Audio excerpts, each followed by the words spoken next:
আমরা কালকের বিশেষ করে আমরা জানাজার কত মানুষ এই সমীকরণে কোনোভাবেই যেতে চায় না, কিন্তু আমরা যেটা দেখেছি একটা স্বতঃস্ফূর্ত অংশগ্রহণ অনেক মানুষের। এই মানুষ প্র্যাকটিক্যালি গণনা করার হয়তো কোনো মেকানিজম নাই, নানা নিয়ে চলছে, কিন্তু এই জনসভায় এই যে এত মানুষের স্বতঃস্ফূর্ত উপস্থিতি, এইটার আসলে মূল বার্তাটা কি?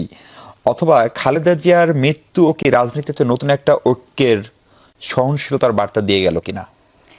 অসংখ্য ধন্যবাদ আপনাকে। আমি শুভেচ্ছা জানাচ্ছি আমার সম্মানিত সহ আলোচক এবং যারা শুনছেন তাদেরকে। আসলে প্রশ্নটা যেটা করেছেন এটা তো আমার মনে হয় যে এইভাবে জবাব দেওয়াটা উচিত। সেটা হলো যে যেই এক মানে 1971 আমরা অনেকেই বেগম খালেদা জিয়ার কথা যখন বলতে শুরু করেন, তারা আসলে 80-এর দশকে তার স্বামীর মৃত্যুর পরে, শহীদ প্রেসিডেন্ট জিয়াউর রহমানের মৃত্যুর পর থেকে তার জার্নিটা দেখেন। Basically Khaleda Zia has started her journey from 1971। 1971 সালে যখন শহীদ প্রেসিডেন্ট জিয়াউর রহমান স্বাধীনতা ঘোষণা করেন, তখন তার স্ত্রী এবং দুটো সন্তান এই একেবারেই অরক্ষিত অবস্থায় তারা কিন্তু ওই বন্দী ছিলেন। তিনি দীর্ঘদিন এখানে বন্দী ছিলেন, তার দুই সন্তানই বন্দী ছিলেন। এই জন্য দেয়ার ইজ অ্যানাদার রিজন তাদেরকে শিশু মুক্তিযোদ্ধা বলা হয়। তার স্ট্রাগল সেই সময় থেকে শুরু হয়েছে। সেই যে স্ট্রাগলটা অত্যন্ত অত্যন্ত মানে কি বলবো, একজন মেধাবী আর্মি অফিসারের ওয়াইফ, একই সাথে এমন একজন মানুষ যিনি দেশের জন্য ডেডিকেটেড ছিলেন এবং তিনি আসলে দেশকে বেছে নিয়েছিলেন, এমন একজন মানুষের সহধর্মিণী। তারপরে যখন তার হাতে আসলে তার স্বামী রেখে যাওয়া দল এবং দেশের দায়িত্ব এসে পড়লো, প্রথম দিকে তো কেউ ভাবতেও বোধহয় পারেননি যে এটা কত দূর যেতে পারে। আমার মনে হয় যে আমাদের সম্মানিত চেয়ারপারসনের সবচেয়ে বড় গুণটা ছিল তিনি অত্যন্ত সৎ রাজনীতিবিদ। তার মতো মানুষ হিসেবে সৎ, রাজনীতিবিদ হিসেবে সৎ এবং তার নীতিতে অনড় আর অবিচল একজন মানুষ, এটা দুর্লভ। এটা বাংলাদেশের ইতিহাসে দুর্লভ। আপনি যেভাবেই দেখেন না কেন, আমরা যতই বলি না কেন যে তাকে তাকে তো অসংখ্যবার মুছে ফেলার চেষ্টা করা হয়েছে।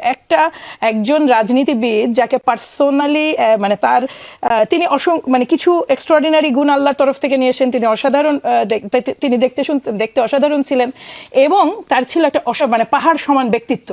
আমি একটা ছোট কথা মিশু ভাই বলি, আমরা প্রচুর কথা বলি এবং ম্যাডামের সামনে যে কিন্তু কথা বলা যেত না। আমি এইটুকু আপনাকে নিশ্চিত করে বলি যে উনি কিন্তু শুনতে চাইতেন, কিন্তু তিনি এমন একটা অটল ব্যক্তিত্ব ছিল ওখানে যে কারো পক্ষে বাচালতা করা সম্ভব ছিল না। এই জিনিসটা, এটা কিন্তু আমার ধারণা যে এটা যে কেবল মানে চর্চা করে কখনো পাওয়ার বিষয় নয়।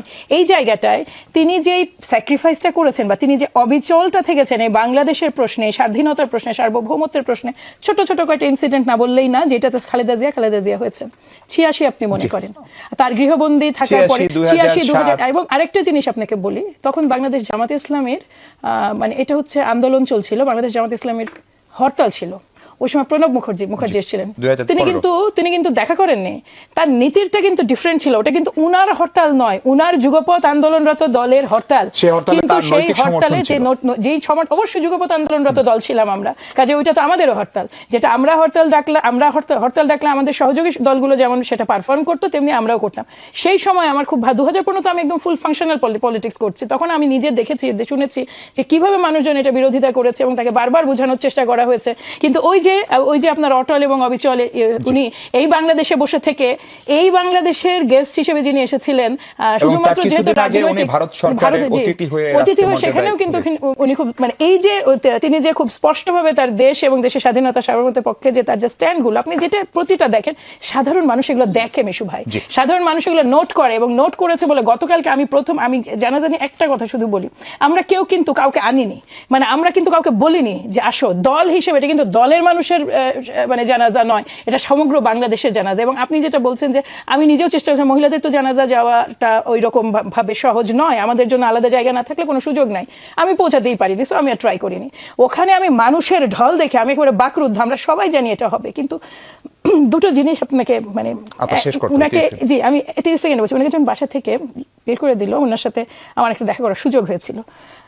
উনার যে চেহারাটা সেদিন আমি দেখেছিলাম, তো আমরা যখন এটা কষ্ট নিয়ে খুব বলতাম, জি মনিরের বাসা উচ্ছেদ হয়েছে, আমরা খুব কষ্ট নিয়ে যখন আমরা এটা বলতাম, তখন পরবর্তীতে উনি এটা কাটিয়ে উঠেছিলেন। উনি একটা জিনিস সবসময় বলতেন যে দেশের মানুষ জানে, দেশের মানুষ দেখছে, দেশের মানুষ যে জানে, দেশের মানুষ যে দেখছে, তার উপর নির্যাতন, এইটারই গতকালকে এই যে প্রমাণ। হ্যাঁ, এইটা দেশের মানুষের উপরে ভরসা রেখেছিলেন। এবং দেখুন আপনি যেটা বললেন, আরেকটা কথা 30 সেকেন্ডে শেষ করে, যেটা বললেন আপনি ঐক্য, খালেদা জিয়া সবসময় ঐক্যেরই প্রতীক।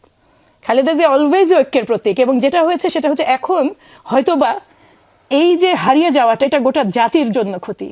এইটা একটা প্ল্যাটফর্ম বা একটা ওপেন করে দিয়েছে রাস্তা, যেখানে সুযোগ আছে হয়তোবা